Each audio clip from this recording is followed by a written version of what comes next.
First thing I want to comment on is this last thing you said. You thought there was something wrong with you until you got your hands onto my videos and my material, my course, and this has helped you to realize there was nothing wrong with you. I really love that you feel this. I really want all women to feel this. I'm really passionate about this. And a lot of men want to feel that as well. It's just so frequent for women to feel that they are not performing in sex. They are broken. They don't feel something. Because the thing that has been done to you, the practice of sex, the understanding of sex in our whole culture is so crap. And when it does work, it is a miracle. It's like, how the hell did this work? You know, it was not supposed to work, but it worked. Hey, you know, I'm happy for you. But it defies all logic. And while we're on the subject, even male sexuality is not the true male sexuality. It's just the basic male sexuality. And men are capable of sexuality that is radically different to what our culture presents for their own greatest experience. So a lot of women struggle with this kind of negative assessment of themselves. They feel they're broken, they're not working.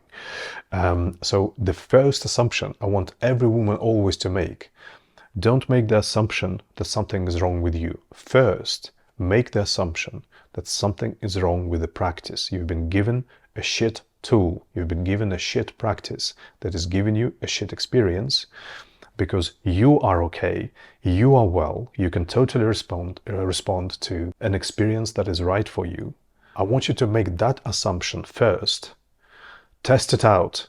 And then, you know, if that assumption doesn't work, then you can start reflecting, well, maybe there is something blocked in me and something, you know, is not working kind of well in me. And I've seen this many times, that when women just change the practice, they have a, you know, totally different experience. They didn't need to change that much in themselves or heal or whatever. The second step, even if you discover that even with good practice, you're still not getting a great experience, it might well be that there is something that in you needs to grow, to develop, to change, to heal. Yeah.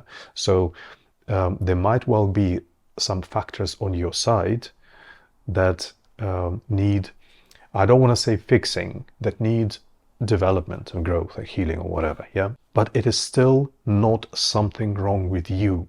Okay. I really want you to not put it on yourself, something's wrong with me, like I was born wrong. This is where you are. You are at this point in life with these factors in you presently affecting your natural state, affecting who you are. It's temporary and it's transient. If you feel unfit, you don't say, I'm wrong and broken, I was born unfit.